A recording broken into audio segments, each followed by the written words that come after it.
Hello and welcome everyone to the Mel Carmine Show. I'm your host, Elisa V. And today we've got a special guest. We bring back Mr. Larry Ballard, and he's going to join us for a pretty deep dive into the greatest transfer of wealth, which we are on the verge of. How you doing, Larry? I'm doing great, Lisa.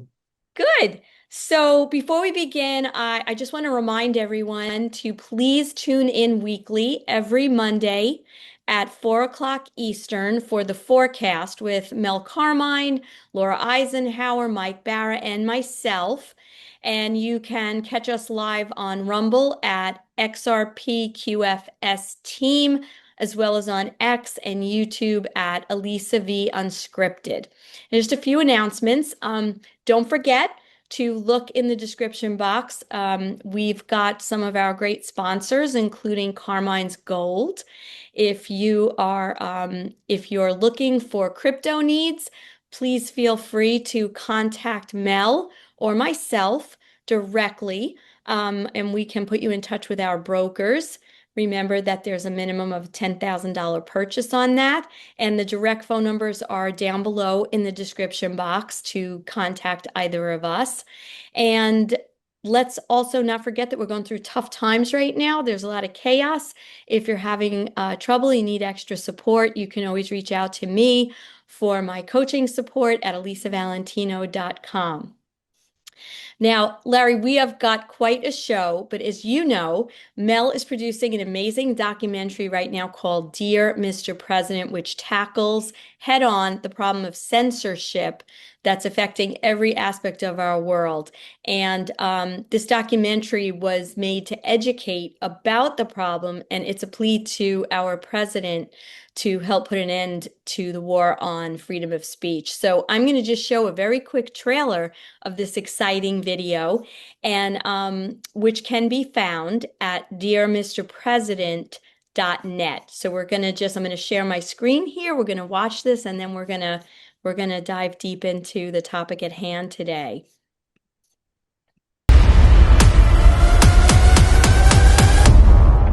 Dear Mr. President. Dear Mr. President. Dear Mr. President. Dear Mr. President. Dear Mr. President. Dear Mr. President, when did freedom of speech become a crime? In the land of the free, voices are vanishing, opinions are policed, truth is under fire.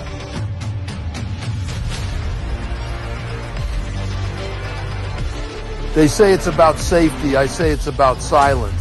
Who's watching the watchmen? Who's filtering your feed? Who benefits from your silence? From the classroom to the newsroom, from Silicon Valley to Washington, D.C., who decides what you can say? Censorship. Censorship. Censorship. The censorship. Censorship. It's a much bigger threat to democracy than anything that we've seen in this country in the last 4 years, in the last 40 years. Our First Amendment is under assault, not just by big tech, but by government agencies. Voices are being silenced. A world without censorship would mean we can freely expose the elections and, of course, child trafficking. I believe the American spirit would kick in if they had access to the real information. We've had channels taken down from nearly every form of social media. We knew when you uttered the term fake news that you were up to something different. We're honored to contribute to this documentary on censorship.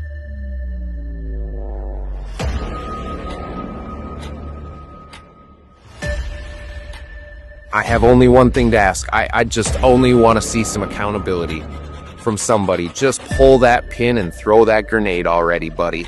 That's all every American wants to see, is just some accountability for the crimes against us all.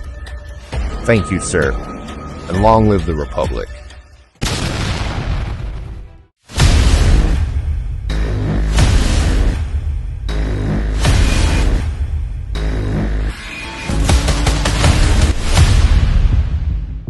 Was that the first time you've seen the trailer? Yes. Yeah. And I would say, let's hope. Let me give you a personal example. I now have my own platform, and I'm on Rumble. And for a guy like me, it's quite an announcement. I'm on YouTube, and I haven't been kicked off. I haven't gotten any strikes yet. and I'm still speaking the truth just like I was. So what I think is happening is I think behind the scenes quietly without people knowing it, um, money is being pumped into our enemy's camp, and we're getting control little by little over the media outlets. And I do see that there's less censorship going on than there was. There has to be more, and I'm excited to hear what Mel is going to disclose, but there's hope. So I'm going to make a real quick plug for myself since we're on that topic. My new show is just launched. It's kicking off really strong. It's Liberty Crusade Official, and it's on both YouTube and on Rumble. Go check it out. So let's get into today's story, and we'll see what we can tell these people that might benefit them. I'll Absolutely. throw it back to you to kick it off. So, what we're really talking about today, and I'm going to kind of use it under this banner, how is God trying to help bless his chosen people? I think that is kind of the overarching theme of what we're talking about. And of course, once again, you've put together a beautiful presentation full of slides that tell the story and walk us through the narrative that you're going to be educating and informing us about. So, let's just get into it. Would you like me to bring up the slides so we could begin the conversation, or is there anything you want to say to No, I thought start we with? just sat here all day and talk. Yeah, bring them up, of course. So yes, please. Okay, so here we are. I'm going to do a little screen share. All Well, right. while she's bringing it up to echo what Elisa's saying, God told me, I mean, I've told you, anybody who's ever seen me knows that basically I died in 68 and I've been on this journey forever. And I want to share with you something that maybe you've never heard me say. All the way back in 1968, God showed me the time would come when my hair was salt and pepper and America would be morally collapsed and on the brink of financial collapse. And that's when he'd bring me out to deliver the message that I have. But just the other day, he came to me and said, "You got to do this show and a couple of others because here's where we're at." He said, "I've been telling the people that this was coming. I'm telling them in my word that there's a transfer of wealth coming, and many of them are not paying attention. They don't believe in me, in supernatural events, and they're going to miss this. So that's why this is called coming soon, the transfer of wealth. Don't miss it." So what God basically said to me a few days ago is, I want you to give an alarm. I want you to go out and I want you to tell the people he's leaving the 99 who've already figured it out, who've already listened and heard his word, who've already invested. I'm going to leave them for a minute and I'm going to go find the one out there, the one lost lamb, and I'm going to give him the opportunity to basically invest. And what this is about is what God told me to do is there's lots of people, the people who have money are paying attention. They've already invested. They're already ready for this. But the people who don't have much money, it's hard for them to want to let go of a few dollars to invest in something that to them things supernatural that they're not sure it's going to happen. So what we're going to do today is break this thing down and show you in realistic terms it's happening and nothing's going to stop it. And you have an opportunity to invest just the smallest amount of money to maybe become a millionaire. So with that, let's get into the nitty gritty.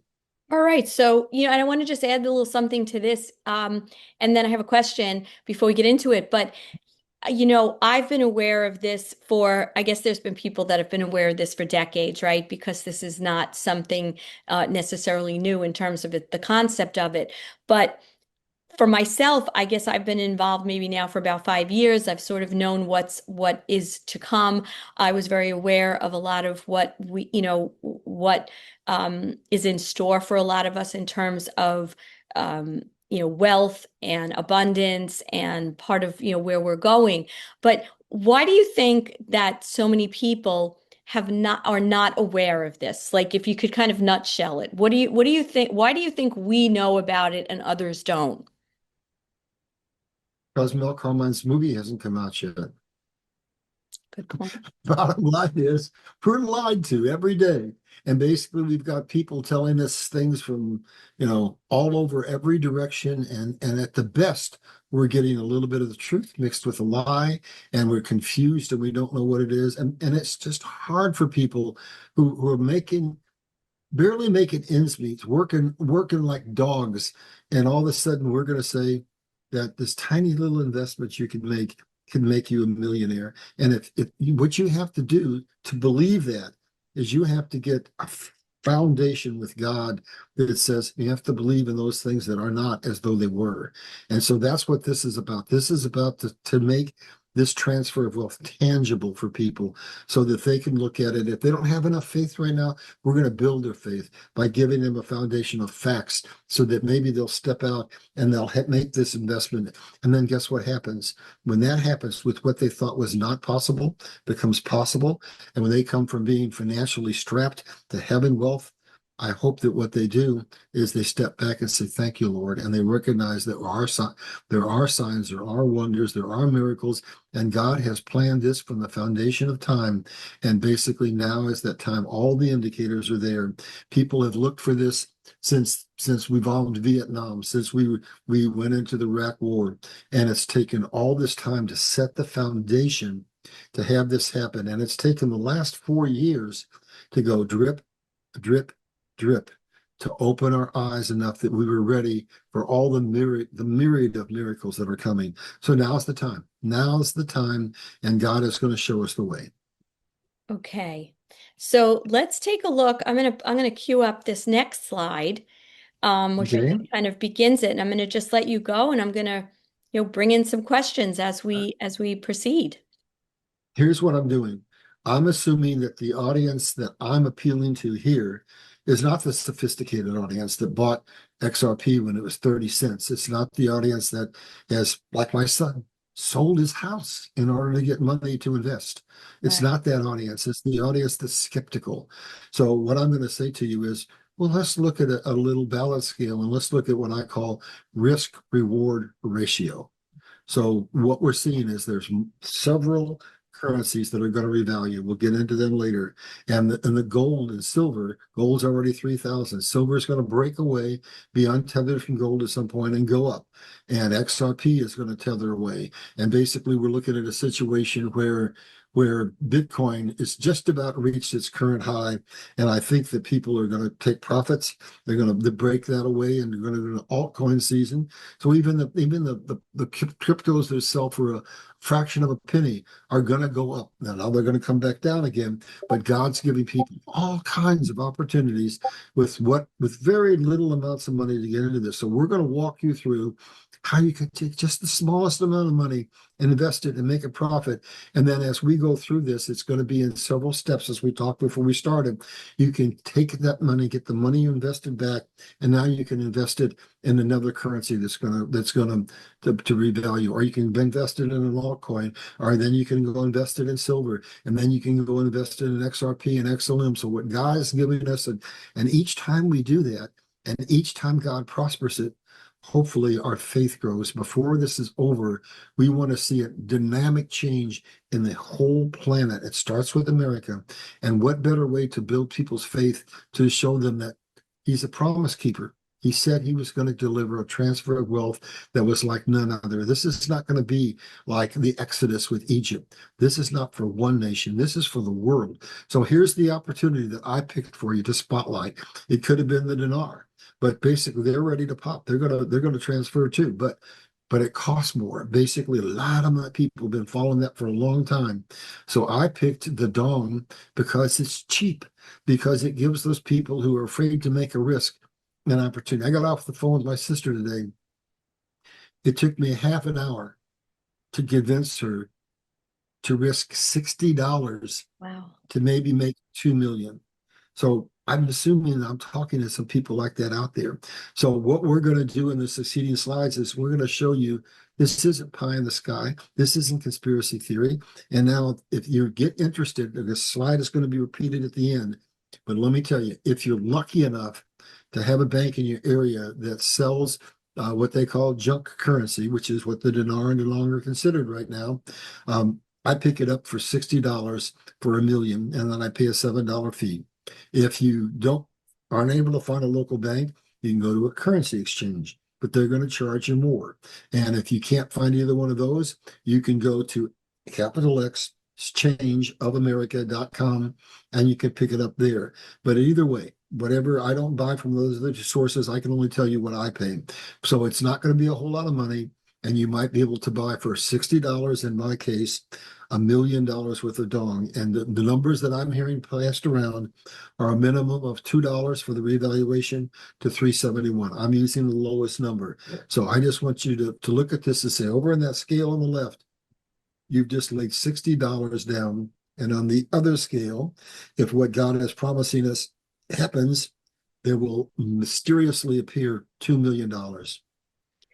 Well, Who Larry, wouldn't we're take a saying risk? mysteriously, but it's not really, it's not mysterious. I mean, there's a very specific financial explanation of how this happens. And we're going to get into that to talk about why are these quote unquote junk currencies that they're called, why are they junk currencies? How did that happen? Why did it happen? And then now we're looking at the prospect that these nations whose currencies have been devalued are now going to revalue. So it's not mystery. It's very hardcore finance. That's what it is. You revalue a currency, it's going to have greater value. And we're going to tell you why. We're going to tell you that the governments of the world have to win or it doesn't happen. We're going to walk you through so that when this is done, it won't seem like skepticism. So basically, here's your alarm. Don't wait. Don't miss out. And now we're going to get into the details to tell you why, little by little, I'm hoping to walk you through every slide. You believe it a little bit more. Maybe you go when you think about it overnight, and then maybe you go and pull the trigger and you give God an opportunity to keep his promise and to bless you. And especially if you consider yourself to be a Christian, he's out there holding his hand out saying, come, follow me, take my hand, let me prosper you. Let me show you that I'm the God Almighty who can do anything. Let's go to the next slide. And now we're going to start setting the foundation for what has to happen. And maybe you've made these connections, maybe you haven't. But let's go back to the lockdown in 2020. Here's where the bad guys started to trigger what they called their reset. It's backfiring, and we're going to show you that. But what has to happen is they locked everybody down, and then every nation in the world printed more money than they had printed in decades, maybe in 100 years. And that caused inflation, right? And so now what has to happen is we have to break the control of the global financial elite and get our freedom. So the first thing that has to happen is we have to have deglobalization. So is that happening? Yes. And where do we look to see if it's happening? You have to look any further than China. Basically, the manufacturing powerhouse of the world is losing its manufacturing faster than you can shake a stick. And it's going to multiple countries. And why? Because we have to break the logistics lock that controls us so they can control the cost of oil and the supply of food and basically control us and manipulate us. So one of the nations that's really, really, really benefiting from that is Vietnam. And that's why the currency is going to revalue. So we'll get into that in detail.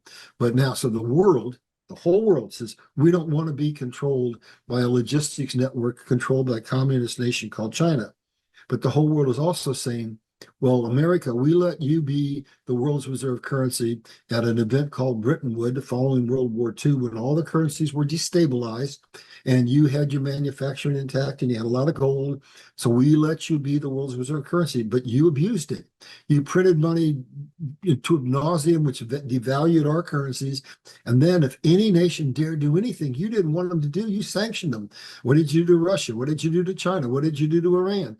And they say, we don't want that. So a whole bunch of nations formed what's called BRICS, and they're basically going away from the fiat system to currencies backed by gold. And so we're devaluing, we're basically deglobalizing and de-dollarizing, which gives, for the first time in my lifetime, sovereignty to all the nations of the world, or the opportunity to have sovereignty, because you don't have a nation if you don't have control of your border, and you don't have a nation if you don't have control of your money. And there's a saying that says that he who controls money controls the world. But let's take it a little deeper. Where does the money come from? The money that you get comes from something very tangible. You have to have natural resources.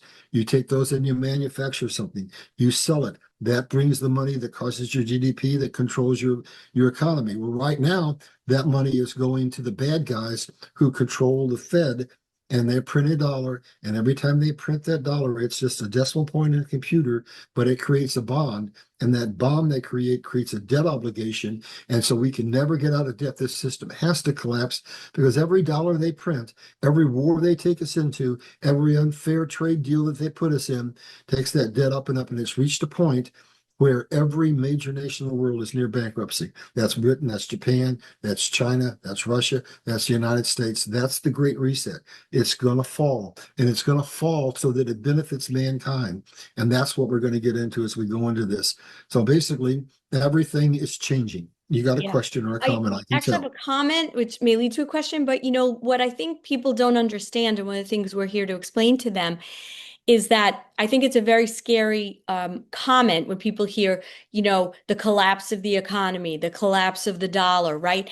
What they need to understand is that, which of course you know very well, and I've come to know, that through the years, part of what the major plan has been for the central banks to come in and control. So in our country, we have the Federal Reserve, which is not federal and there is no reserve, and it's a private bank. And so when you look throughout the world, the central bank, right, that runs throughout the world have looked to go to a lot of these countries with natural resources and said, we want to come in there. We want you to be part of our basically debt system, control your economy. And when these countries refused or did not have the power to fight against that, you know, the powers that be would go in and basically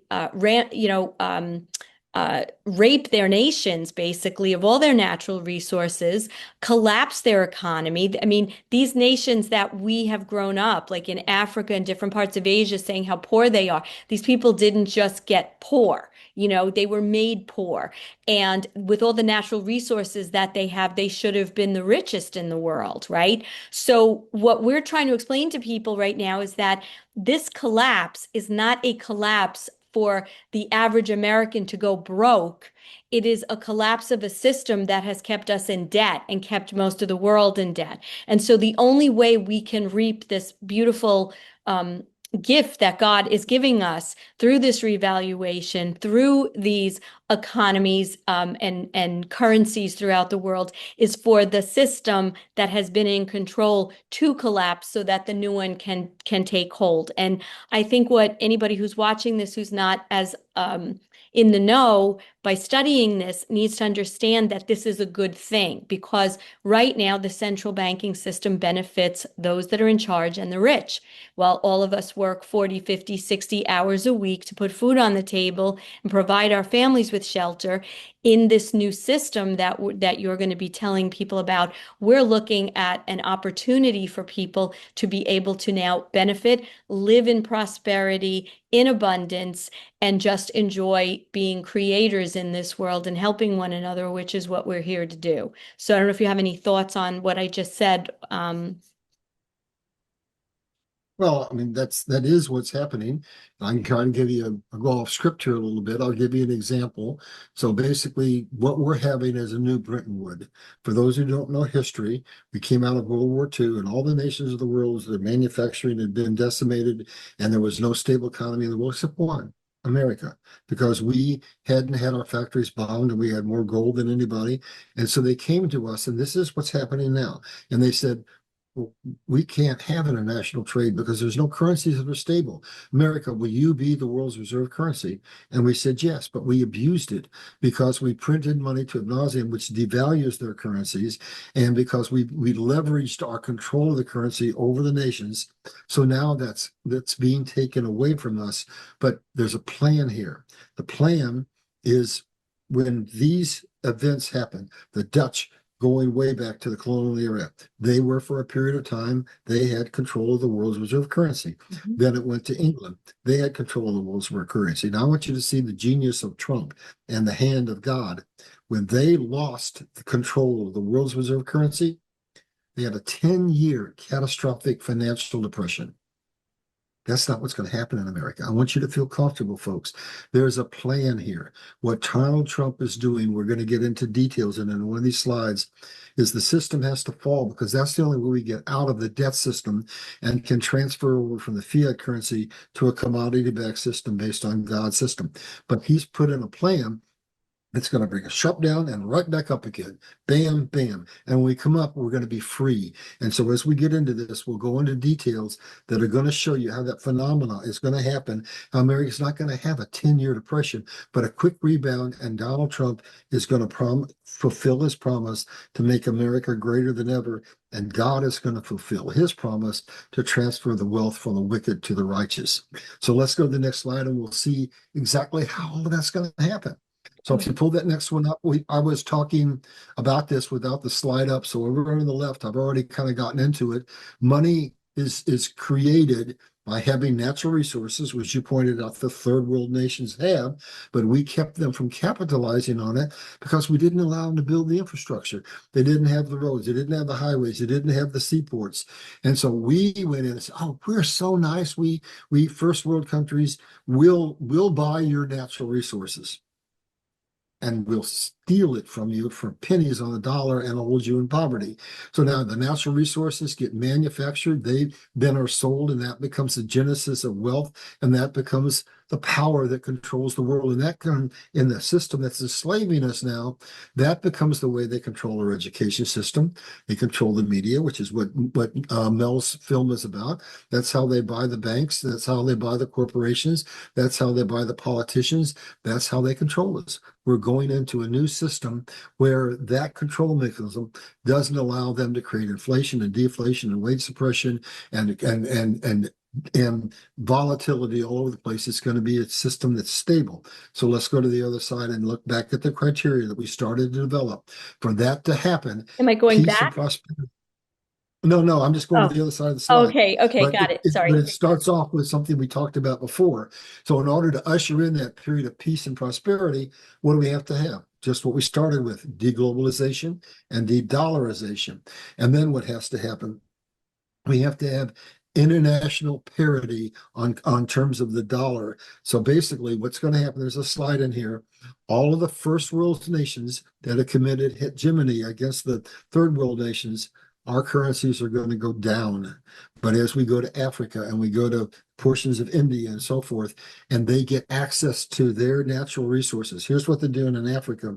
That is, again, positioning this where this can happen, is basically what they're doing is saying, we know history. We go back and we look at what happened in 1973, and we see a blueprint to make us rich. Well, what's that blueprint? They see where Saudi Arabia raised their hand to the world and said, we got you. We got something you need worse than you need us. And basically we got your oil. And they had an oil embargo. And I was old enough that I was driving. So you go to the gas station, there was a mile-long line, and you could buy gas on even or odd days based on what your license plate number was. And guess what happened? They took control of their own destiny, and now they're one of the wealthiest countries in the world. That's what Africa's doing. That's what other third world nations are going to do. That's what's going to trigger this. So what's Africa done? Africa has made some astounding announcements. They've said recently, you know what, it's going to take us a while, but we're breaking down all of our borders and we're going to become like the United States, kind of like a United States of Africa. And you know what else we're going to do? We're going to basically go to a cryptocurrency. So they got together and they said, all right, let's all these nations pool our gold and let's go on a commodity-backed system. Let's have a gold-backed currency and issue our own sovereign currency. And then they're not under the central bank. And you talked before about the central banks, and it was a little more pervasive than I think you alluded to. What happens is they start a war. And they drive that nation into war, and that nation collapses. And systematically through war, over time, they have collapsed every nation in the world. There's only one major nation that isn't under the central bank of the globalist. That's Russia. So they're the only major nation that we might say has sovereignty. But now all those countries in Africa that have gotten together and pooled their gold and issued their own sovereign gold-backed system and are not under the central banking system, they're getting their freedom, they're getting their sovereignty, and therefore their currencies are going to revalue. Now they're doing something else. So they're part of BRICS, which is putting pressure, downward pressure on the dollar. But we're not going to have that catastrophic, unrecoverable event that Britain had, because Donald Trump has a plan, and I think it was inspired to him by God. So what's going to happen now is they're also saying, you know what we're going to do? This is going to be a digital world. We're announcing that we have put the infrastructure together so that we're going to go paperless, more or less. So basically, you can now go in all across Africa. You'll be able to cross from one country to the other, just like you do in the United States, and you'll be able to pay for things with this electronically. So basically, we're going into a digital age, and they're preparing for it. So all the groundwork is set for all the nations of Africa to rise. It's set for Vietnam to rise. It's set for we'll get into it. All the whole system, they're all going to be based on the same foundation. There are criteria, and as each one of these nations meet that list of criteria, it can check all those boxes. Their currencies will revalue. The two that are most likely to revalue right now are Vietnam and Iraq, and maybe a little information back and forth, but maybe the Zimbabwe. And then the others will come when they meet the criteria. So that's what you got to have right there. That's all got to happen. Let's go to the next one, and we're going to take it now from the broad picture to the individual nation. Each individual nation whose currencies revalues has to check every one of these boxes. And when you do, you not only qualify to have your currency revalued, but it's actually painful to first world countries if you don't. Now, what in the world does he mean by that? Well, if you're Vietnam and you got an economy that's chunking away 6% growth, I mean, and just really, really doing good, but your currency is way, way, way down, that means you have a huge advantage because your products are cheaper than almost anybody's. And so that's stoking your internal growth. But we want everybody on parity, because it's like, oh, there was a general, let's see now, I think his name was Eisenhower, and he became a president, and he should know because he served in both offices. He said, is there any man, is there any woman, is there any child who doesn't know the central cause of war is the lack of parity between nations? When one nation's real rich and the other nation's real poor, there's angst and there's war. So basically, that's all going to change. So this is the criteria, if we're talking about Vietnam, that Vietnam can check every one of these boxes. So let's go through it. Stable growth. Their growth rate is 6% GDP. They're growing faster right now than the United States. Quite a bit faster. They're having the kind of growth that China had when money was flowing into China. So what's happening in Vietnam? So China is being gutted. They say by the end of the year, 95% of China's manufacturing will be stripped away. Well, where is the first place it's going to go? It's going to go to the neighboring nations that are ethnically similar and that are geographically close, so they don't have a lot of cost in transporting.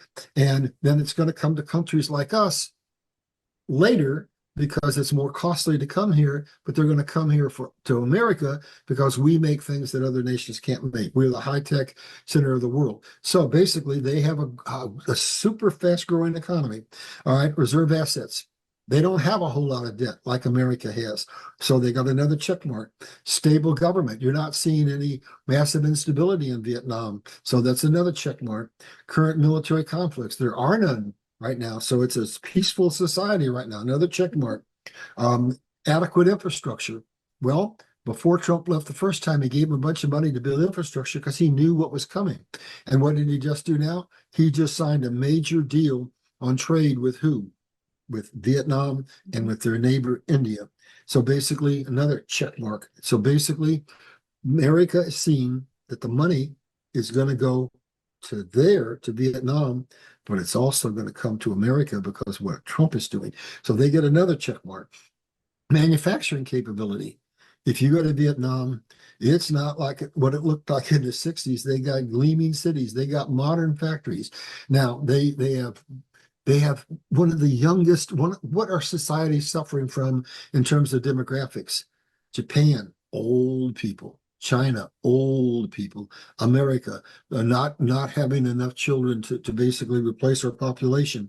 They have one of the youngest populations in the world. And because of that, guess what? Their labor rates are less than in China. And they have a lot of gold. And because of where they are climatically, they have a lot of agricultural capability.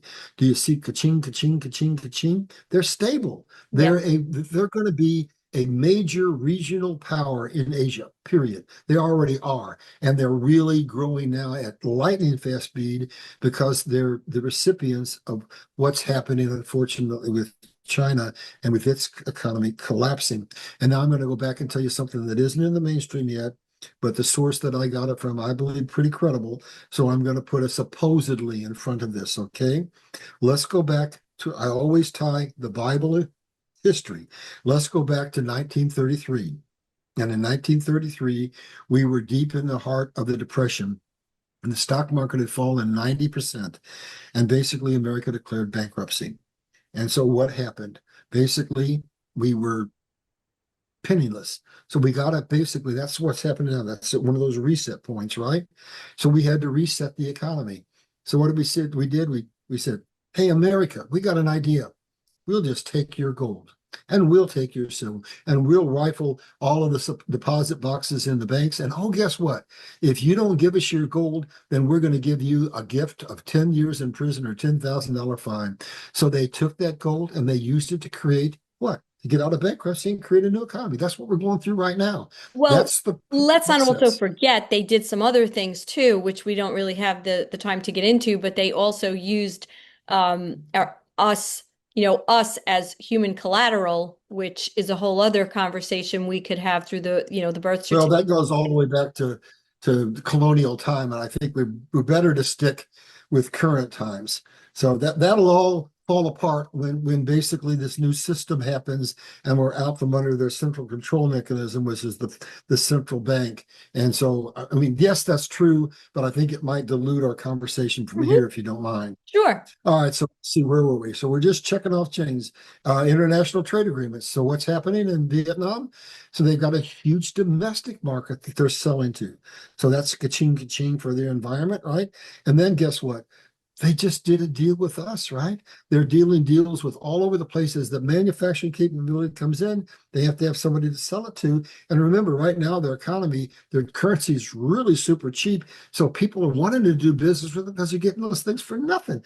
So basically, they've got a very little debt. They've got a strong domestic market. They've got a strong international market. They've got strong manufacturing. They've got agriculture. They've got all kinds of minerals. They've got all kinds of gold. They're a booming country. Why not? Why not reevaluate? And it actually helps the first world countries because now the currencies are more on parity. So I say there is nothing going to stop Vietnam from refinancing, from revaluing. And then you go to the dinar. I'm going to spend less time on that. But here's the central thing. They're loaded with mineral, gold and oil and diamonds and so forth. And they've done what the rest of Africa is doing. They said, you're not going to take our crude oil anymore. So they're pumping their oil now.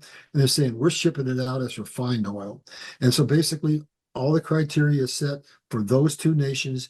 And when we get to Zimbabwe, I don't know if it's quite ready to go yet. They are arguably the wealthiest single nation in the world. Gold, copper, uranium, cobalt, lithium, you name it. They're a cornucopia of rare earth minerals. So basically, if they don't go in this wave, they're going to go in the next wave.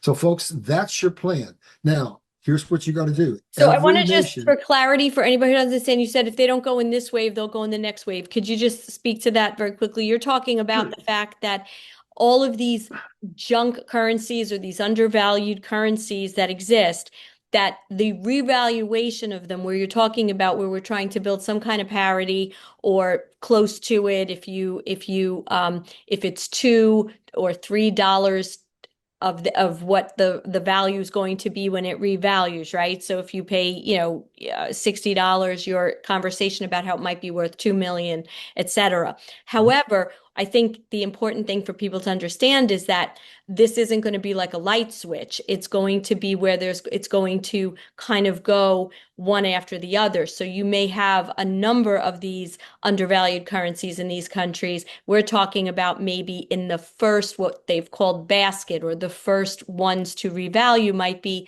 the Vietnamese dong, the Iraqi dinar, and then of course possibly the Zimbabwe Zim. So I just wanted to, what that means. And then, of course, you have other devalued currencies like the Bolivar in Venezuela or in some of the other countries. And so that wave may come in a second wave. That's pretty much what you meant, correct? Where I was going is to refer you back to this graphic and say, so this set of criteria must be met by every one of those nations before they can revalue. So we have gone through and said, hey, Vietnam meets every one of those criteria.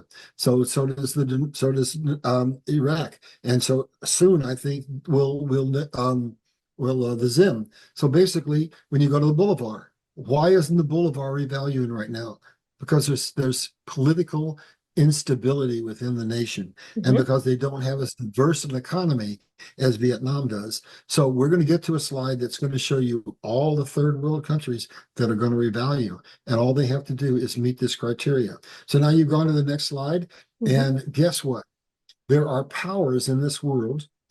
You're not going to believe this, but they don't let things happen unless they benefit. So there have been people who've tried to take us and put us on a gold standard. Does the name Kennedy come to mind? Except he was a silver standard. He had actually printed currency and circulated and was getting rid of the Fed, taking the power away from the CIA and taking away the power from the military industrial complex, and they wouldn't let him happen. That happened. They killed him. So why all of a sudden are we allowing BRICS?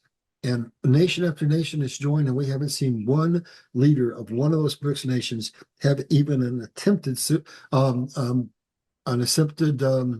what's the word I want? Assassination attempt, because something has happened. Basically, what's happened is we're going to release new technology, because when we go to this crypto-based market and we're mining Bitcoin and we're doing what we're doing, the energy requirements for the world to have this new financial system are going to double or triple. And so when that happens, all of a sudden, they don't have any choice. They have to give us some 6,000 patents that we can basically create the greatest industrial revolution that's ever happened, and they have to let this reset happen. And so I see you want to say something, but then we'll go on and break this down further, and you'll see that the nations have to win, and they will, or this doesn't happen. So there's two things. First, the nation has to qualify, and then the bullies who run the world have to allow them to do it. So go ahead. So what I want to say, and I think this might be a really good segue, and I know this show isn't necessarily about NESARA and JASARA, but for anybody who's not aware, and I know Mel's audience, my audience, they're pretty sophisticated, but of course our goal is to get this out to the less knowledgeable and enlighten and educate other people. And so for anybody who hasn't heard about it, we've got this National Economic Security and Recovery Act, and then the Global Economic Security and Recovery Act. And what most people don't know is that there are certain tenets of this act, which, ironically was signed into law. The story has it supposedly that, Clinton had a gun held to his head by the military, which the NESARA Act actually began with the farmers, and I'm sure we could do a whole, show on that. But it was signed on October 10th, 2000. And I'm sorry, it was signed in I think that's when we were supposed to look towards September 11th, 2001, when a lot of this was supposed to be announced. Now, under that, there are many things. I don't know if it's 20 or, if you kind of push it all together, maybe. And under that, it talks about all of what you have been saying, what is required in the world for this transfer of wealth to happen, how there is going to be all nations can't be at war, how we need to take a look at a lot of the suppression that has taken place with, as you said, 6,000 patents, right? Which includes everything, but the ones that get talked about a lot are free energy. We talk about healing modalities like the med beds and frequency machines that can actually heal every disease and reset us and de-age us and, get rid of trauma and all these other things. And that's just kind of, scraping the surface, right? Because there's so many technologies that are out there that are going to make us have, better lives and live the way we're supposed to. So I think it's a good time to talk about this because a lot of what myself and Mel and our group talk about when we go on is saying that a lot of what we're seeing, they're not coming out and saying, "Oh, we're implementing NESARA now." But there's all these things and all these pieces that we can look to and say, that is a part of NESARA. Like you said, Building that puzzle right now as we do this presentation, and the presentation ends by showing you that we completed the puzzle. yeah. That what you're talking about is now ready to also pop it. It's at the end of the process. We go in stages, a little bit at a time, and then we end up at the destination that you're talking about. Exactly. And like I said, it's a process. It's not a switch flip.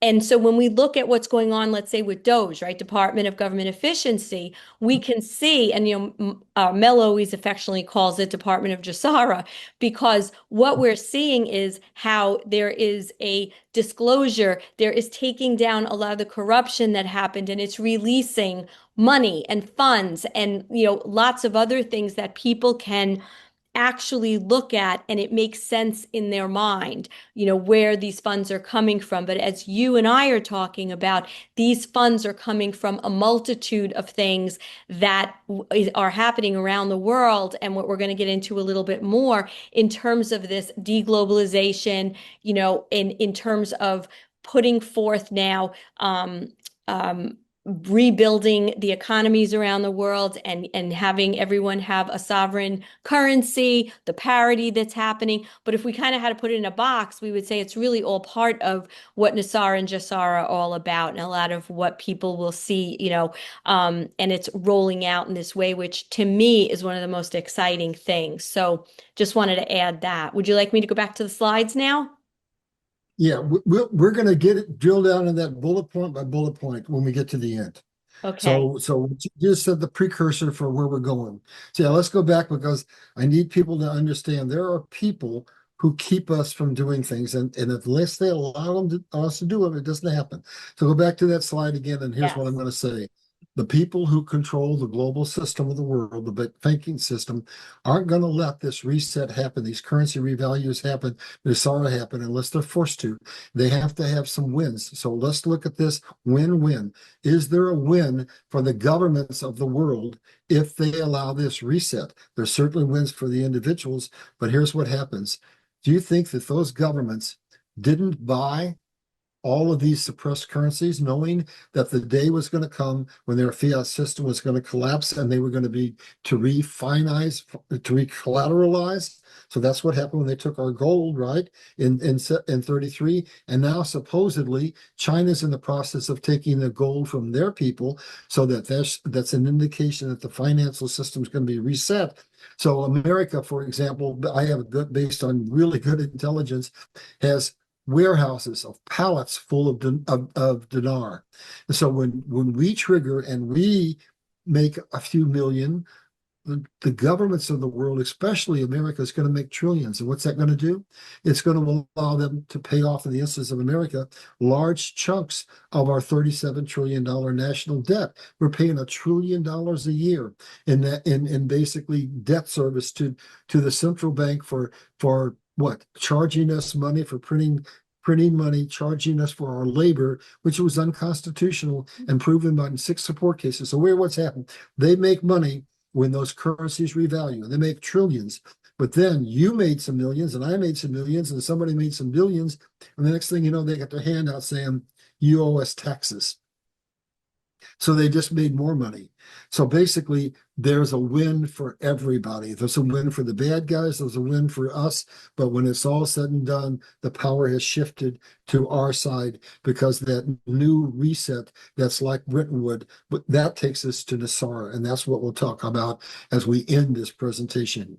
Yeah. And let's just add a little caveat that part of NESARA says the destruction of the Federal Reserve and the IRS, which would be no taxes. So I would tend to think, just from common sense, that things were allowed to go forward at some point because of the intention of a lot of the bad guys making money. But I think, as we'll soon see, most of this wealth is going to go to the good guys as we go forward because of the systematic destruction of their institutions, which kept everyone in a debt slave model for so long. Yep, we're going to get into that. So now this is something I know you know, and for your audience probably knows, but we're going to go just a little bit back about 3 or 4 years ago, if you next to this next slide, Yep. to the greatest show on earth, which was basically the capitulation tour, where Trump went around to all these nations, and all of a sudden things happen that never happened before. You go to Saudi Arabia, the crown prince is immediately arrested, a new crown prince, bin Solomon, is appointed, and you never, by tradition, allow anybody to hold that sword except the new crown prince. Trump's got the sword. You Yeah. go to England, which is Can I the super interject something interesting? I'm so sorry, but what a lot of people don't realize with that sword dance, why it's so significant, is that on two levels. Number one, like you said, that you never let anyone hold it except for the crown prince, but it also represents that dance. That's what they would do before they went into battle. And so that dance was Yeah, a very that's what the slide says right there.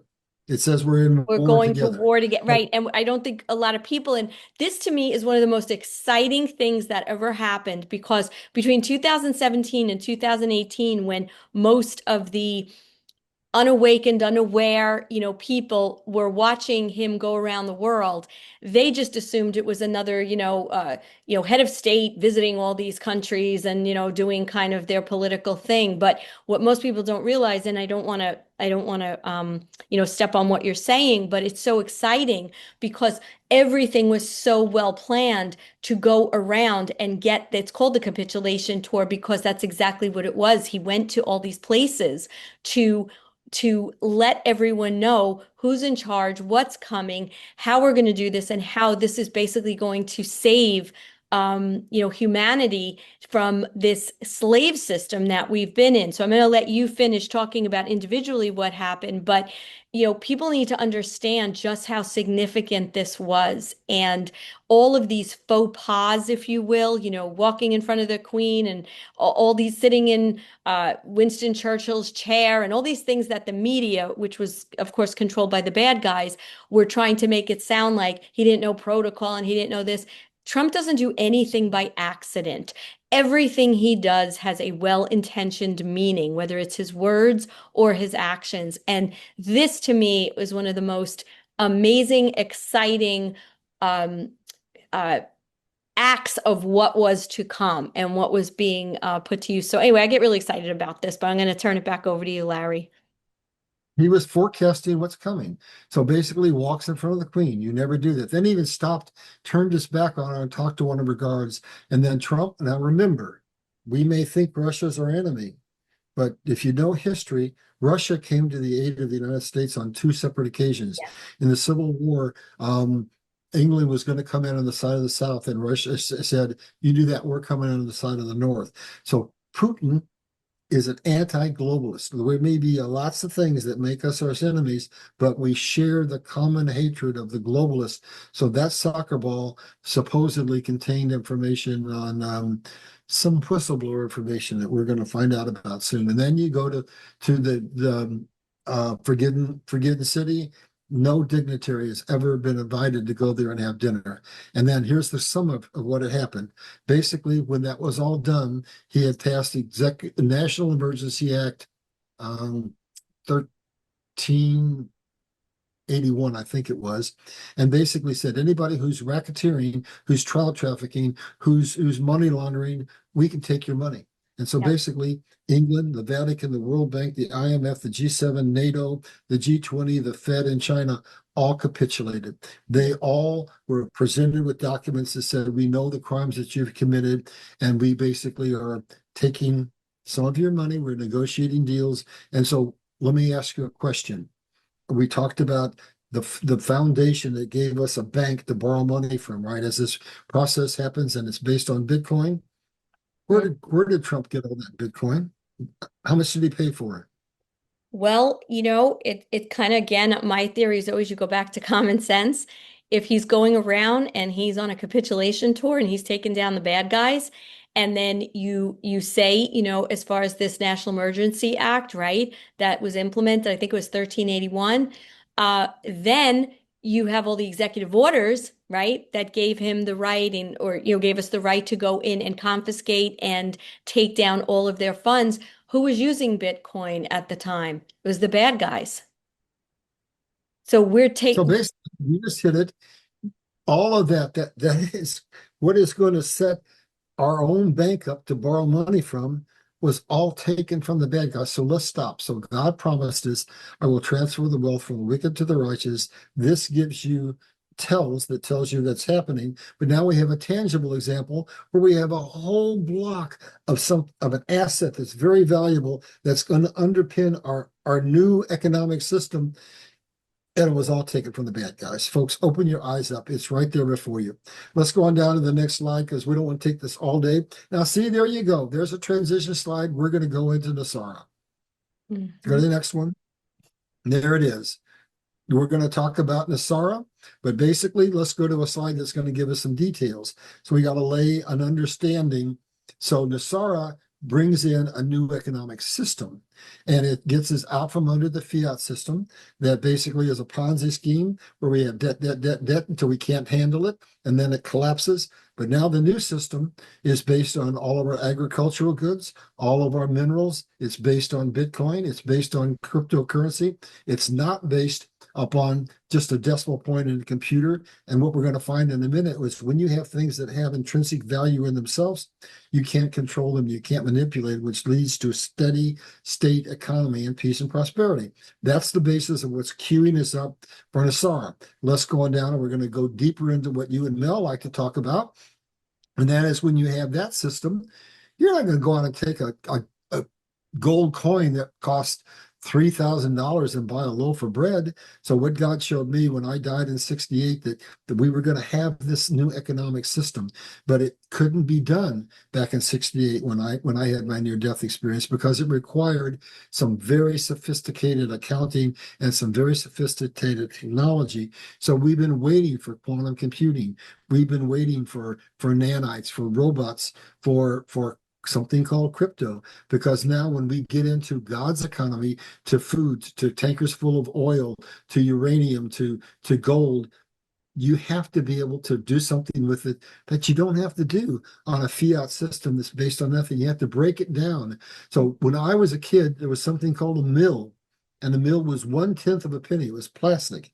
And now they're taking the penny away. What's that telling us? The dollar is worthless. It's only worth about 3 cents. So as we bridge out of that worthless system into this system, we have to have a vehicle to take that $3,000 gold coin and buy a loaf of bread. That means that XRP enters the scene and allows us an XLM and other ISO 22022 compliant currencies so that we can break them down and buy a loaf of bread with the ability to fractionalize those commodities into the smallest financial component that we need to. And now, if we want another tell, basically the banks in Europe are already running XRP from peer to peer, and it's passed every test that they could possibly imagine.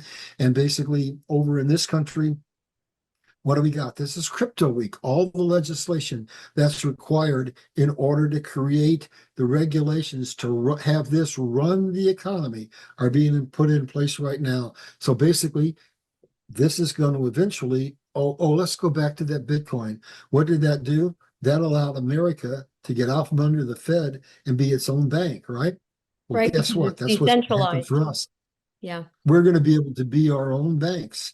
So basically, we're getting out of the control of the central banking system, doing just what Trump said. He's going to take us from the central banking system to a decentralized banking system, and that's going to kick in NESARA.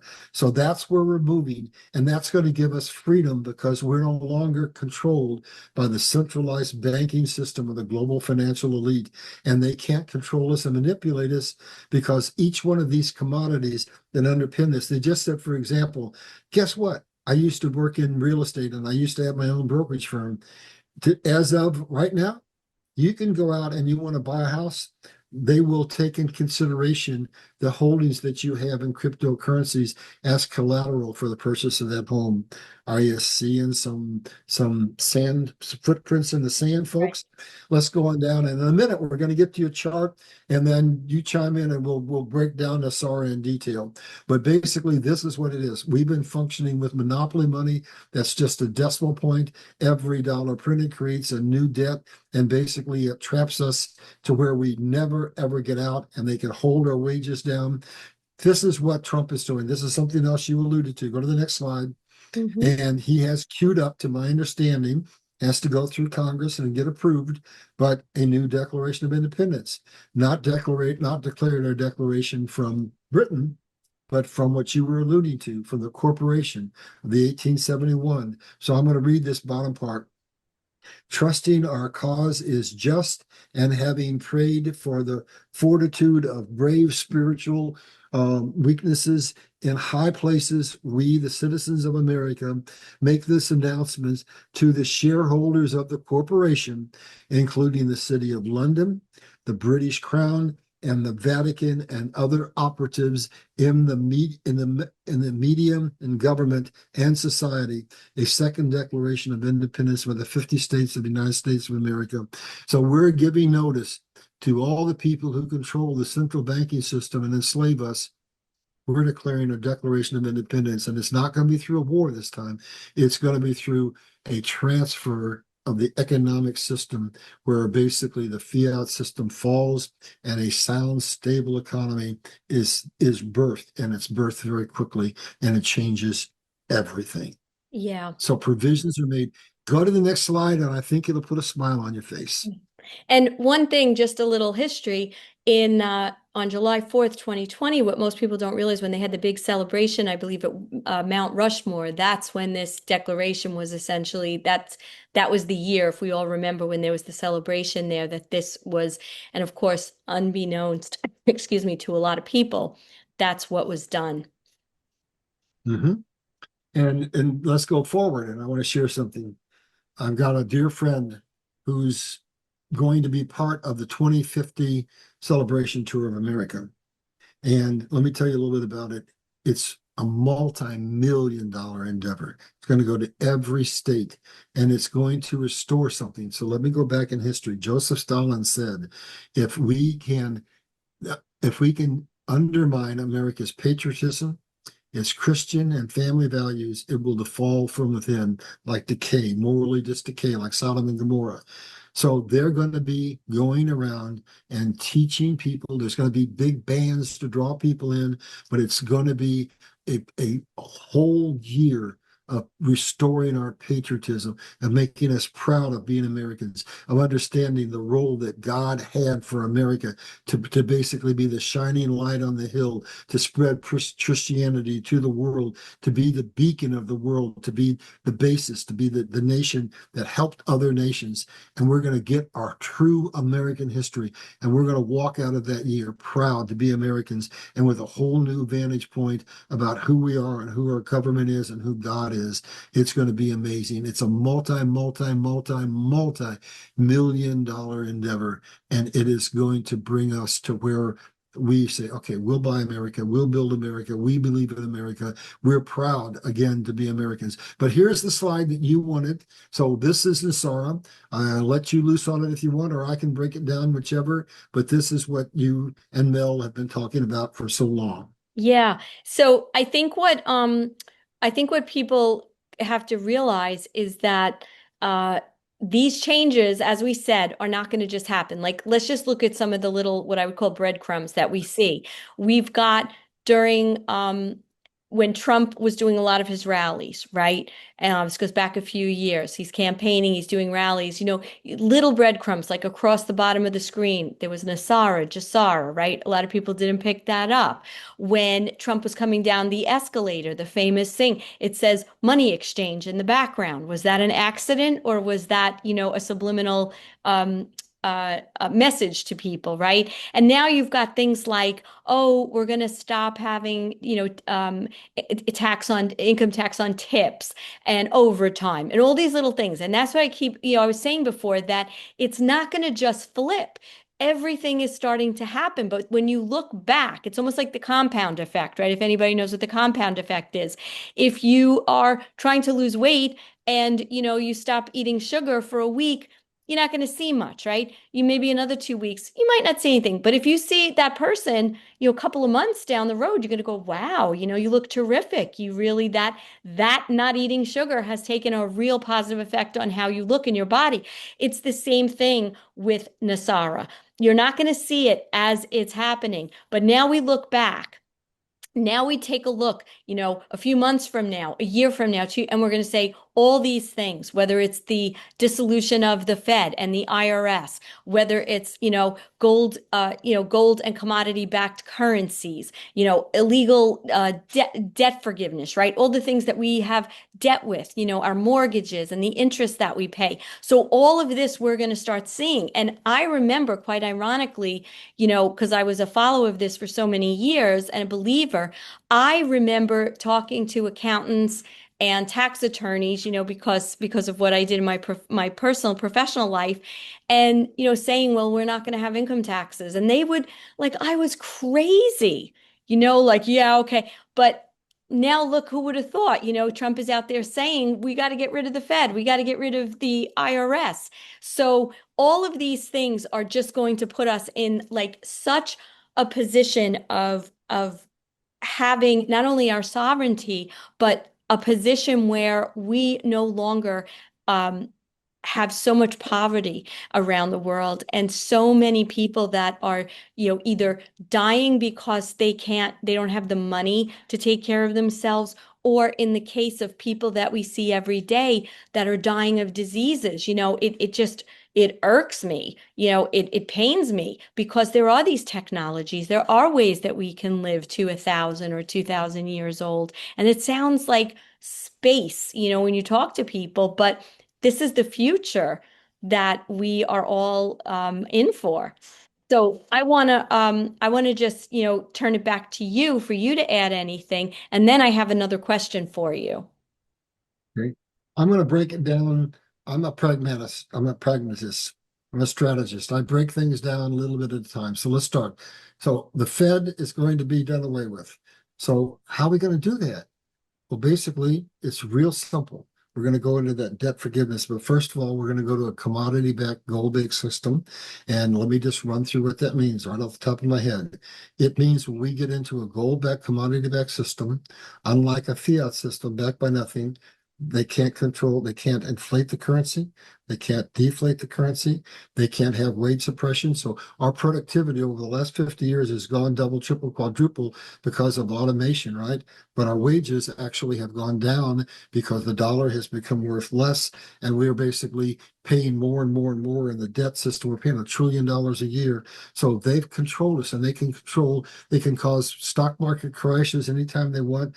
They said coming into 29, everything's okay. We're in the roaring 20s, and the next thing you know, a 10-year catastrophic depression. And then they're coming into 08 and say, everything's okay. Look at this. This is doing great. And then on Friday, Lehman Brothers says, we just collapsed and we have a catastrophic collapse.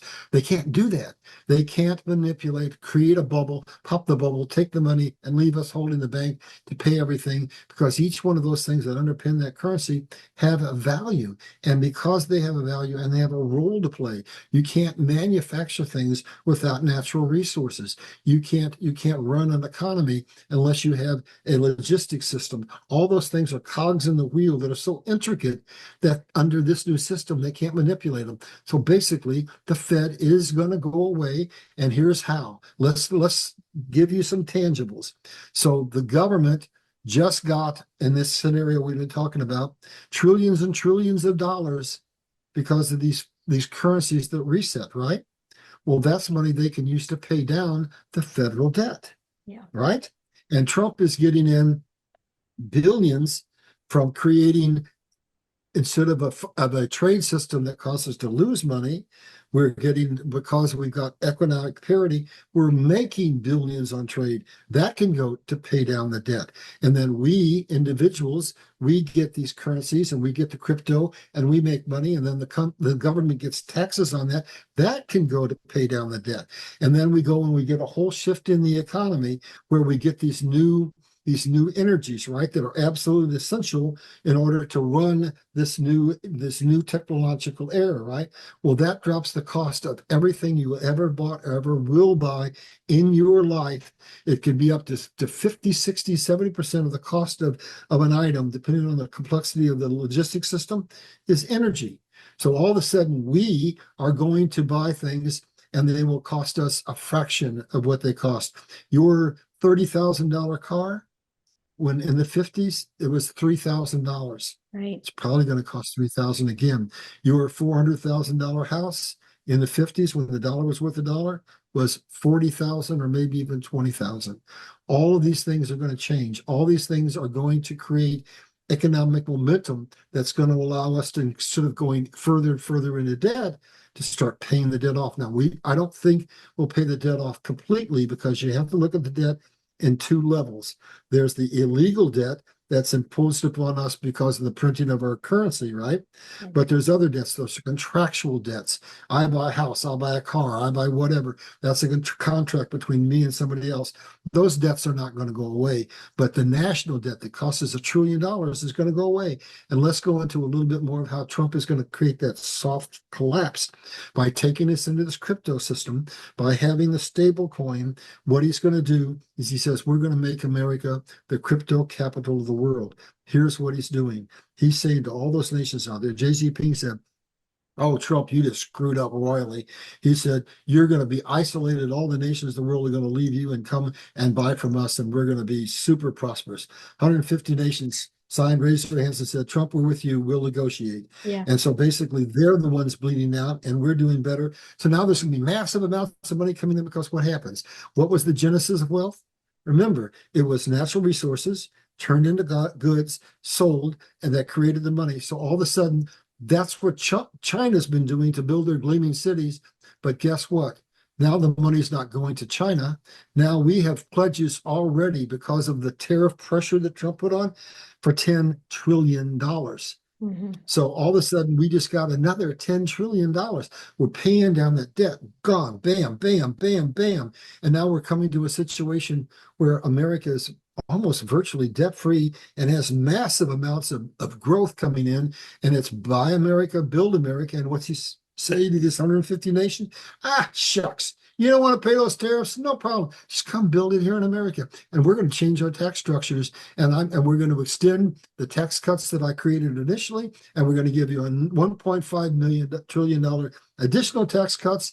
So come to America. You'll have no tariffs. You'll have the cheapest taxes in the world. And you and us will all prosper.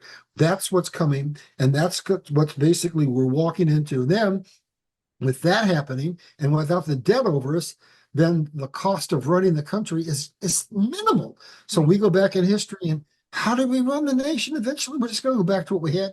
We didn't have the Fed. We didn't have federal income tax. We didn't have personal property tax. And there are already states that are eliminating personal property tax. We're going to eliminate the federal income tax. Well, that's 35% more money in your pocket right now, plus whatever outrageous amount you pay for property tax.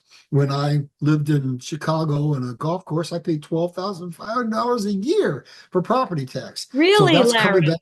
Really? Yes. In my neighborhood, okay, that I had to come across the border after I got my divorce, my property taxes were $33,000 a year.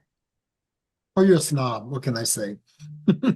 33,000. And by the way, depending on what kind of house you have in that area, it's higher. Like depending on where it's absurd. You know, Long Island is just ridiculous. If you take that as a little microcosm of how absurd everything has gotten with the property taxes. And by the way, that doesn't include all the other things they bang us for every day for things we have to pay and all of these different regulations that they put into effect so that you have to pay for this and you have to pay for that and you have to pay for this. Like it's absurd, all of these things that a wealthy nation we have sent all our money into the pockets of all these criminals, basically this Ponzi scheme mafia. Well, let me tell you how it works. So basically, we ran our whole country without all the taxes on a simple sales tax. And it wasn't that the sales tax was applied over and over again on an automobile that's sold 4 times and everybody pays taxes. Yep. So Here's what they did and how they were able to do it. So when we got under the Fed, here's what happened. We were no longer run by a simple sales tax. And what happened is the Fed, which is the global financial elite, charged us income tax. It's only going to be 1%, folks. It's no big deal. Well, now it's 35%. So basically, what happens is our national debt goes up and up and up and up and up. And eventually we get to where the money coming in to the Fed from that 35% illegal tax is no longer enough to pay the interest to the Fed. So we're paying $1 trillion a year now. So you know what they do? They create some new taxes, like say inheritance tax. So generations have worked to build a factory, to build a company, and it's taken from them because they can't afford to pay the taxes. That's called a progressive tax of communism. And then on top of that, what happens is now they run out of money. The money they bring into the Fed isn't enough.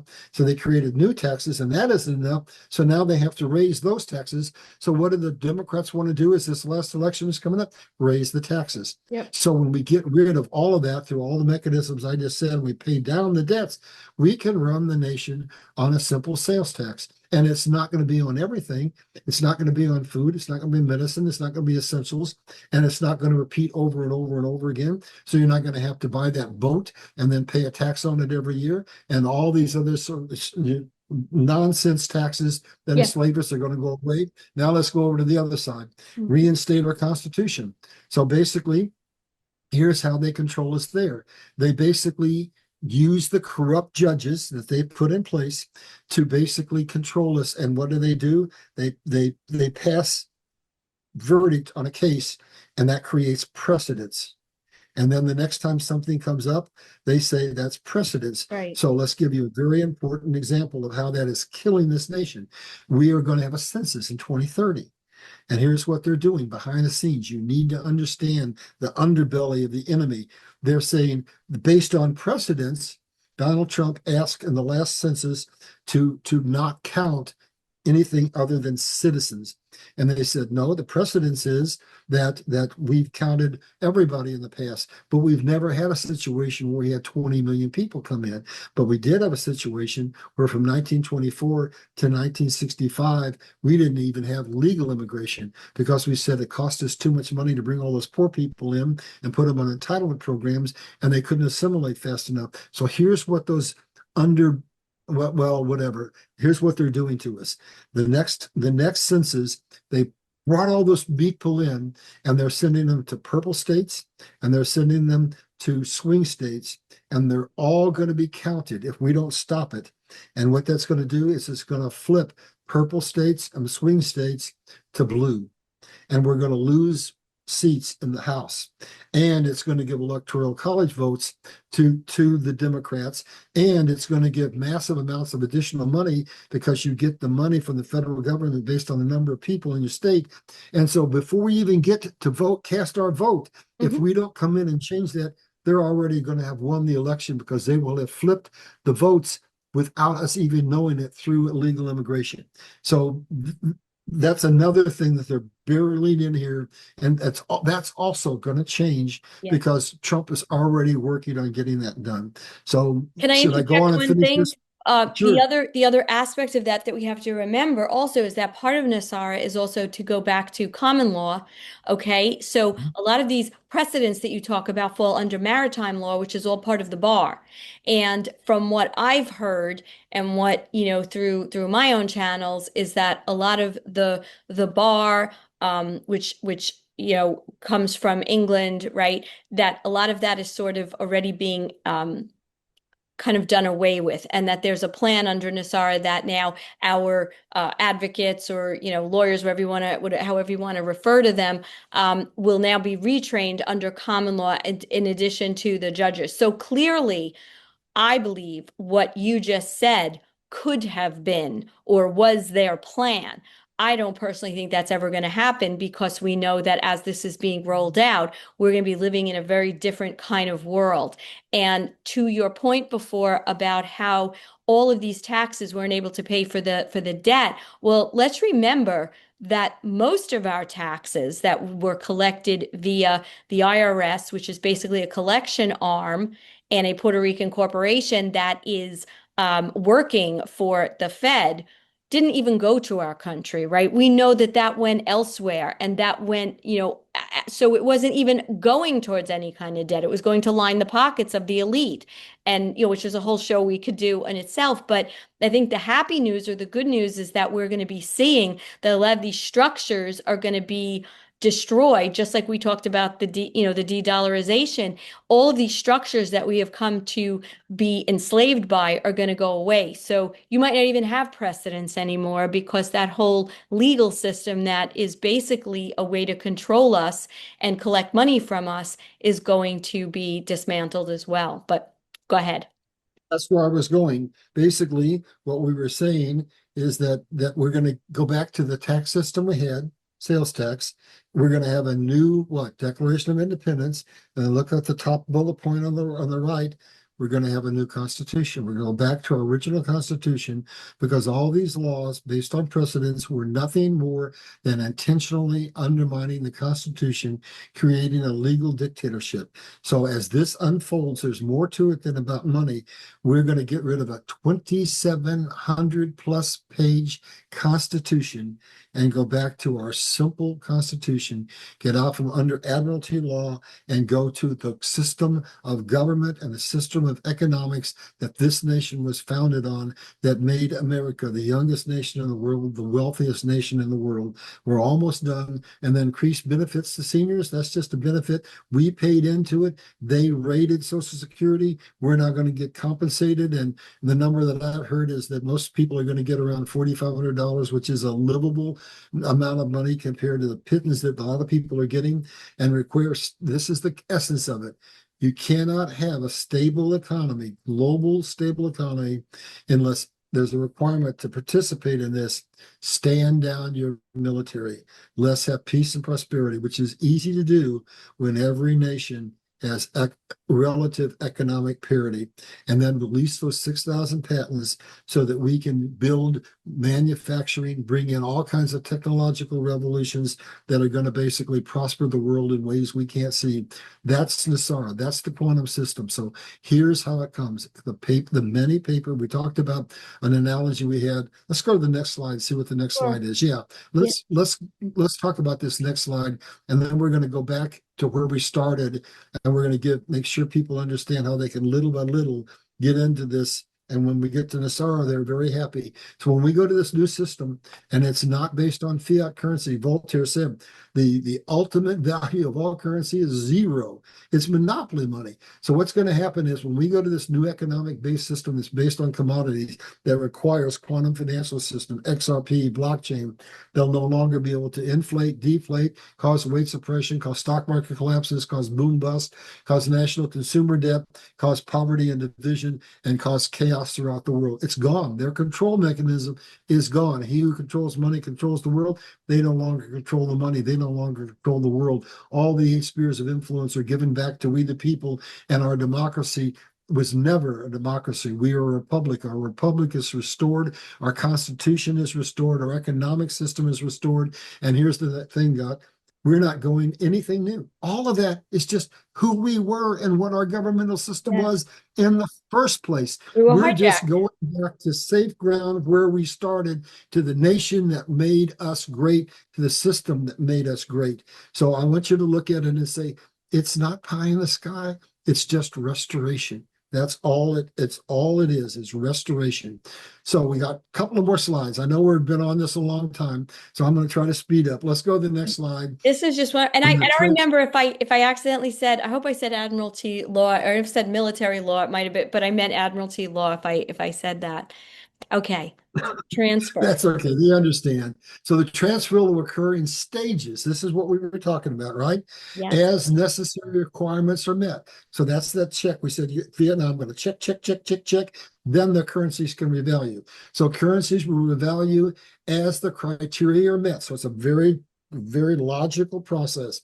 As fiat currency is abandoned, gold and silver will be revalued. So here's what's going to happen. The currencies are going to be collapsed. So what God has having me do this particular presentation for is we're not looking at the people who've been awake like for years, like Elisa, the people who've had a lot of money to invest. God says, I want to transfer the wealth from the wicked to the righteous. So there's a lot of righteous people out there who under this system don't have much money. So God wants to give them an opportunity to multiply their wealth over and over. So let's say that you choose to, on your own, I'm not a financial advisor, to spend $60 and buy some dong, and it becomes worth 2 million. Well, now there's other currencies out there that have to meet those criteria, right? So some of them are going to revalue a little later. And now if you take the money that you made and don't squander it, you might buy some more currencies that are coming, right? And now you've got more money to invest, and God is multiplying your money. Oh, did he ever multiply anything? Let's see now.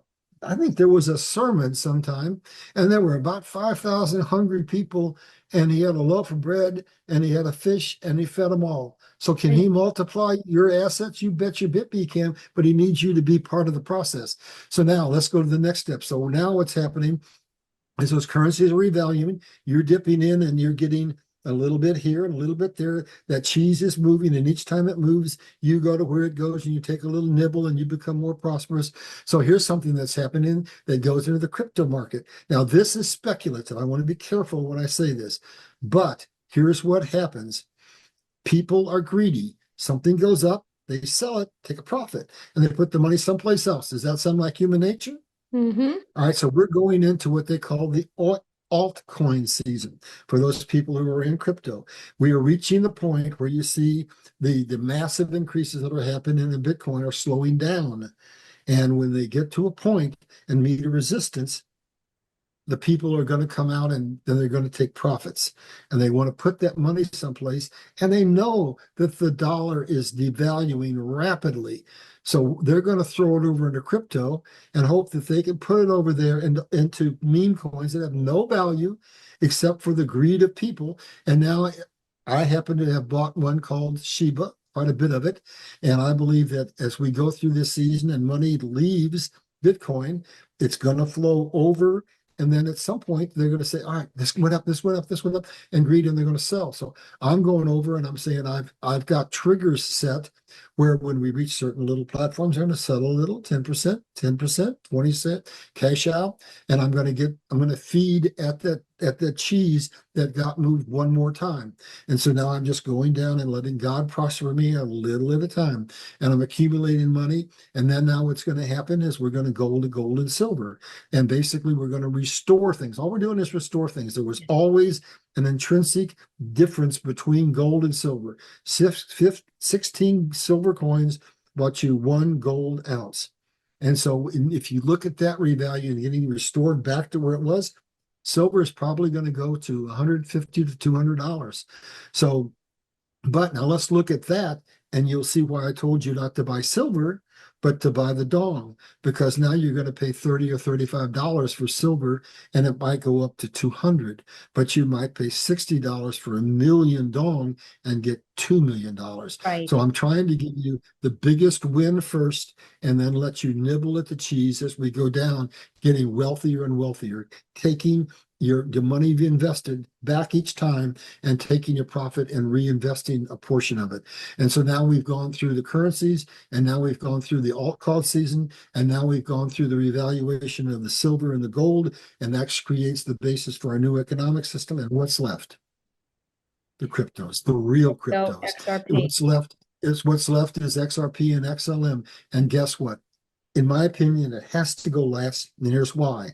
Because it's the new rails for the new system. So the new system has to have already come into fruition before this can really kick off. So just like they've held silver down for decades, they're holding XRP down. But now our tell is we are in crypto week, where these new cryptocurrency bills are getting passed, setting the foundation for regulating crypto so that it can be treated like a bank, so that it can be, you can buy a house with it, you can buy anything you want with it, so it becomes a replacement for the fiat system. And so now it's going to trigger, and that's where the real wealth is going to come. God told me in 4 years ago, he came to me and he said, I promised you that I would let you have the harvest of soul. And when the transfer of wealth came, Here's where you're going to get your seed. He said, go find out what crypto is. I didn't even know what crypto was. I'm an old guy. I don't play in that market. So then he came back and he said, okay, you know what crypto is now? And he said, now here's what I'm going to tell you. I want you to find out about something called XRP. It's going to be the new financial system of the world. It's going to be the new world's reserve currency. And exactly that is unfolding before us right now today. So as all these regulations kick into place, he said to me on top of that, no private citizen has ever in the history of the world been able to invest one dime in what was the world's reserve currency. That was held for the elite.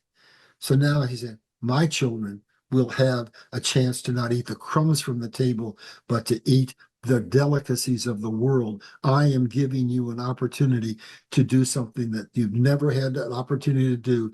Invest in the very thing that the elite have kept you from investing in. So that's where we end this journey with massive amounts of money that you never have to trade this in. If you get enough, you can treat it as your own bank. And if you had enough of it, let me give you an example. You could go out and buy a brand new $1 million house and our $400,000 house or whatever, and don't take more than 10% of what you've got banked, and the 90% that's in there would pay off the payments on that house, so that you would have just bought yourself a piece of real estate and it never cost you a penny because your original asset was never touched. That's what's going to happen when we go into this system and all the regulations are changed and it can be treated as a bank. And what is Ripple doing right now? Now that they've got all their network put in place, they're applying for what? To become a bank. Yeah. So basically, that then fully installs NESARA. It fully changes the system, but it's not new. It's just back to what it was to begin with. And it's based on God's economic system that cannot be manipulated, that cannot be controlled. So now we've talked about these currencies. If we go to the next slide, you're going to understand exactly what we've been talking about. So up at the top are the first world hegemony countries that have held the third world countries down. That means that in this process, their currencies are going to be going down. That means the dollar is going to go down. The Chinese currency is going to go down. The EU is going to go down. Japan's going to go down. Britain's going to go down. Their currencies are all going to drop. But as the third world countries get an economic system based on commodities and they are rich in commodities and they get their infrastructure, their currencies are going to go up. So these are the currencies that we see are going to be revalued.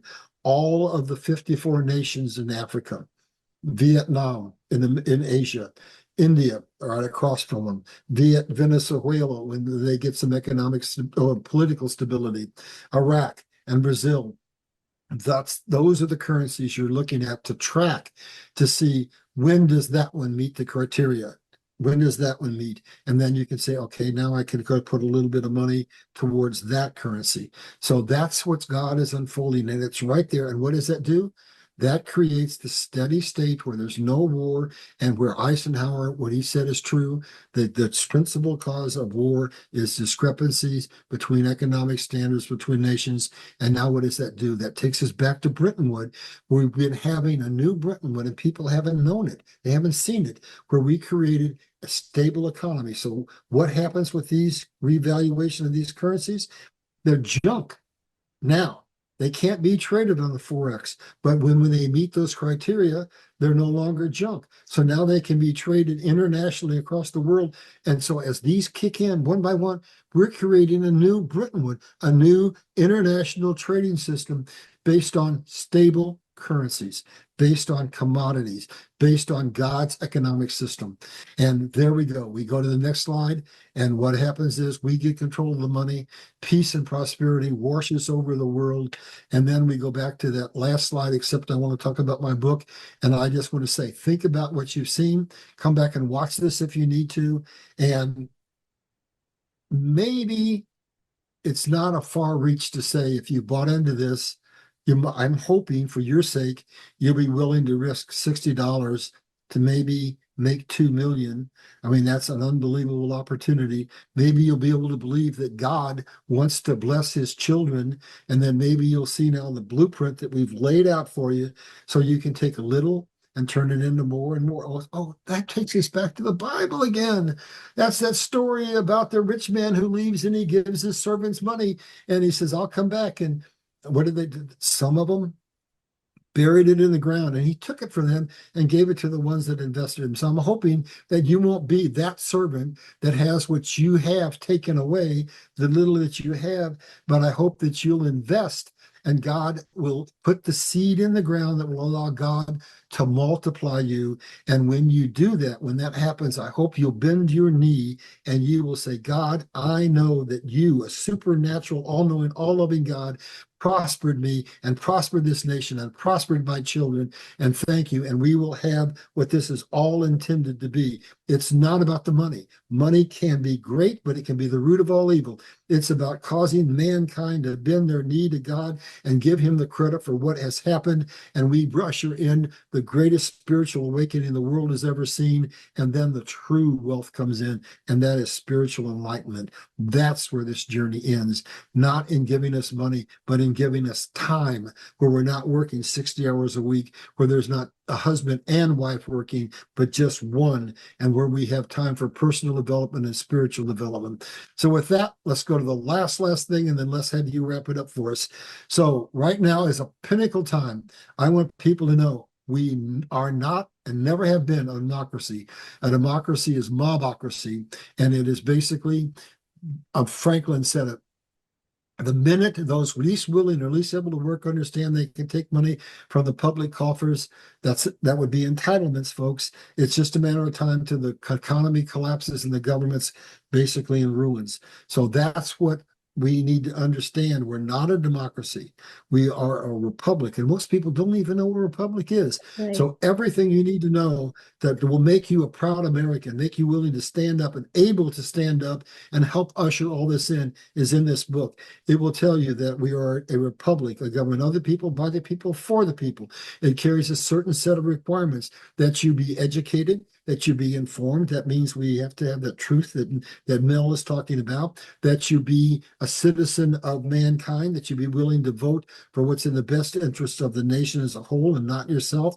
And when that happens, spirituality rings out, prosperity rings out. And so you need to know that then that's who God made us to be, the shining light in the hill, and to be that example economically, morally, and spiritually. And so what did Stalin say about America, the greatest nation in the world? If we can undermine their patriotism, their Christian and family values, they'll fall apart from within. But what we're going to do is go back in and not only restore our money, but we're going to restore what? Our Christian values, and turn to God and give him the credit. So you need to know what's in this book, because it tells you what made America great, how we've squandered it and lost it, how we're about to get it back, and how we keep it when we get it back. This is a book that you need to read to give to people that you know, especially those who are not on board with God's kingdom assignment, so that we can win some souls. So please buy this book, not to make me rich, but so that you can join the army that is going to bring freedom back to the world.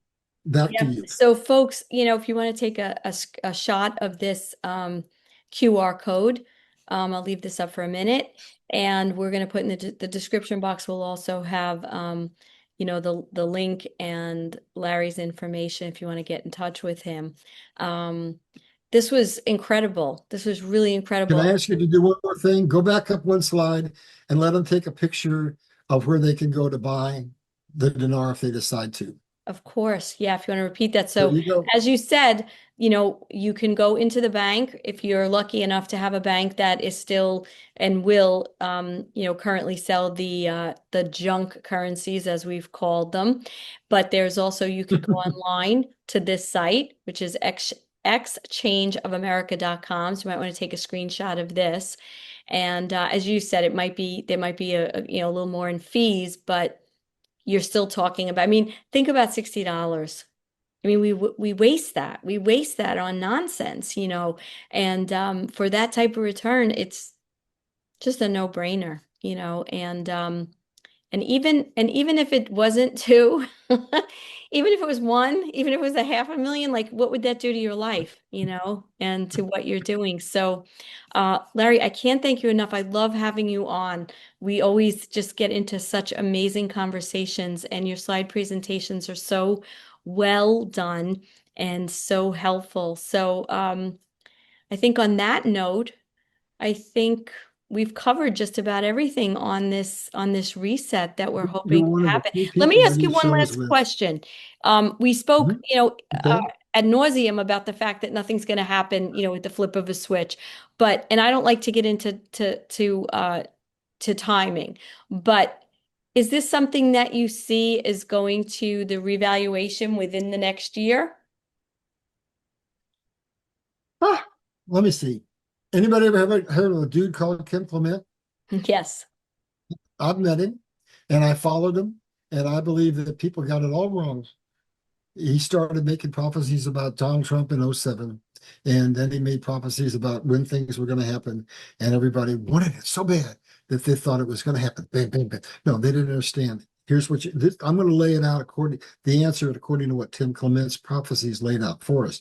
He said basically Donald Trump was the man he saw in the fog. He couldn't see his face. He was going to be president. He was going to come in as a non-believer and go out as a praying president. And there would be two terms and that separation in between that had to happen. So what happened that I know because of the things you were saying is maybe we'll find out he really won that election, but that's beside the point. What I believe we will find out is that the Biden was a puppet, and he was there to basically do egregious things to open our eyes, drip, drip, drip. And when you have, according to our Constitution, a foreign government in control of the government, basically the president in that instance can assume the position of what? Commander in Commander in chief of the chief. military. Yeah. I believe Trump was not president, but commander in chief and calling the shots from behind And the he told scenes. us that numerous times. He said, I'm your And commander the in drip, chief. the drip, drip, drip, Yeah. the things that you talked about the capitulation, that was him telling us, I'm in control. We have declared martial law. We're under a state of emergency, and these things are being done to open your eyes, because what he wanted to do was not have a civil war. So let's go back to something we were talking about as we wrap this up for you. How are we going to end up not having a civil war? We have to do something that's very important. We have to recognize we let millions of people in here, let them stay. If we don't address the dreamer issue, we will have a civil war. So Mhm. I'm going to give you a real simple solution to the immigration angst that's happening.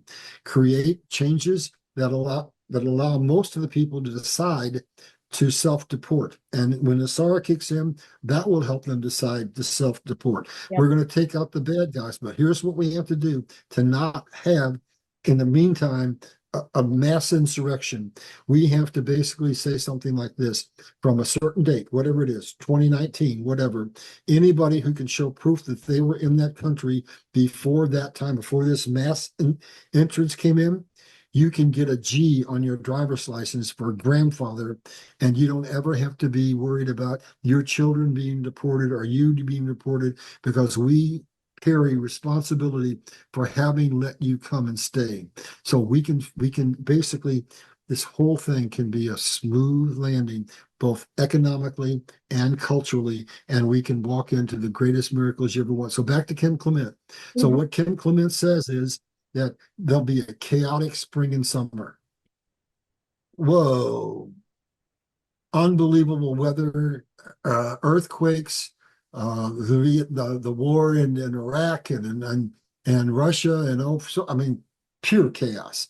And then we'll move into the fall and the fall of falls. So as we get control of things, and as this system starts to churn up and turn in our favor, we're going to get the whistleblowers, and Trump will get the opportunity to be heard in court to prove that the election was stolen, and all of the kinds of things will be coming out.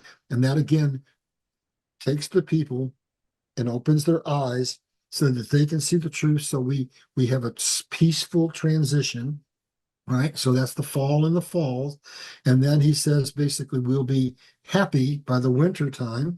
So let's break that down. So we got these currencies that are already queued up to Yep. basically start transferring. We're getting money, the system's changing. Maybe the silver goes, but now we go to the Holy Grail. That's the implementation of SARA. That's the implementation of the ISO 2 2022 compliancy currencies. So what's going to happen there? That's not going to happen immediately. And here's why. They are just now passing the regulations with the Genius Bill and these that are going to give the structure that that system can be fully implemented, right? Yeah. That's not going to happen in a day. That's going to take a few months. So if we follow Kim Clements and what he's saying, that we're going to be going into the late fall, like in the November timeframe, and we're going to see that start to happen. And by Christmas, it'll all have happened. We'll be happy. We'll be celebrating the Christmas. So my best guess, based on the events that I see pragmatically happening and the prophecy that I see coming from Kim Clement, is we're going to go through this angst. We're going to go through this financial dip and then back up. But by Christmas of this year, I think most of this will be over. Now, it's still going to take some time to reestablish the economy. We have been grievously wounded, but the bulk of the transfer that's going to reestablish America and let us do what? Rebuild our manufacturing. And we got $10 trillion committed to rebuild it. Will all be in place, and the mechanism to get those free energy devices will come, and America will basically be restored. And it's going to happen even faster in Africa and third world nations. And then when all of that happens, we as a species are going to evolve. Our whole being is going to change. Our vibrational rate is going to raise, and we're going to realize that it wasn't the money. It's the opportunity to have spiritual growth. So to answer your question, I think it's all going to be over by the end of the year as far as the big bad stuff. And then it's just a process to rebuild. That'll take time. And I believe Kim Clement nailed it. And I believe as we look at what we see happening, it all aligns up with what he said.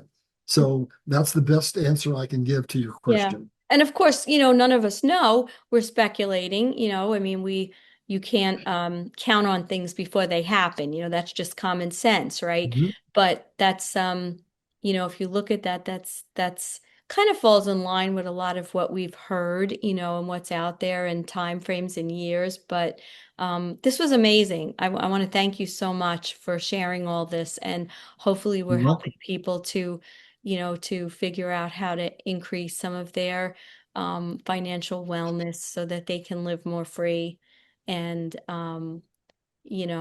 enjoy life rather than constantly be in that on that hamster wheel of debt. So, all right, well, Before thanks, we sign Larry. out, Yeah, before you sign out, I got to correct one thing. I want to basically punctuate one thing. yeah, We said it's not going to happen overnight, right? Well, one aspect of it will. And that is once all these regulations are put in place and once they're ready to basically take us into NESARA and take us into the new economic system, that'll all have been run in the background, everything will have been tested. yeah, And what Brad Garlinghouse is telling us all along, when we get to the point that we're going to go on the new system, the new rails, XRP, XLM, NESARA, at that point, those incremental gains in wealth that you've got will have given you the money to invest. But if you haven't invested in those final components, in that transfer over to the new rails, to be able to be invested in what's going to be the world's reserve currency, they'll flip that switch, and in one day you will be priced out. So as you begin to make these monies off of following that cheese, if you very do true. your homework, I'm not a financial advisor. If you do your homework and you come to believe that that is going to be the new world's reserve currency, don't wait too long to start buying as much XRP and XLM as you can, because when that goes, it's not like exactly like the others. It will flip when implementation is ready, and one day it'll flip, and basically one day we'll be priced out. So that's your path. That's your blueprint for being participants in God's economic system, and hopefully then we'll give God the credit for what's happened. And I want to say that you're just about the only person I do shows with that can actually contribute to the conversation. So Thank you. it's a pleasure to do shows with you. So I think we did it. think I'll turn so. it back to you. I didn't mean to interrupt you, Yeah, but I no, didn't of want course. to leave without making that punctuation for people. Yeah, I think it's an important one, so I'm glad you did make it. So, all right, well, listen, till we do our next show, you have a wonderful day, and I think I hope that this show really brought some happiness and encouragement for the future because when you're living in all this chaos, it can be daunting. And, that's why we always get together to kind of unpack and, take a look and decode a lot of this stuff. So thank you again. I just thought one more thing. If you got a relative that you'd like to bless, a friend you'd like to bless, just anybody in the world you'd like to bless, share this message. Get this out there far and wide because what we want to do is we want to open up the eyes of the people. We want to bless them. We want them to be a part of this. So why God told me to do this is he's leaving the 99 and coming after the one. So do your part. Stand up, share this message, encourage these people to find out what's coming on so that they can be blessed as this happens. To bless your neighbors, be the steward that you were meant to be, to steward mankind and to help everybody you know. So spread this word so they can be blessed, just like hopefully you will be blessed by this. Yeah. Thank you, Larry. We'll see you You're soon. welcome. Bye-bye.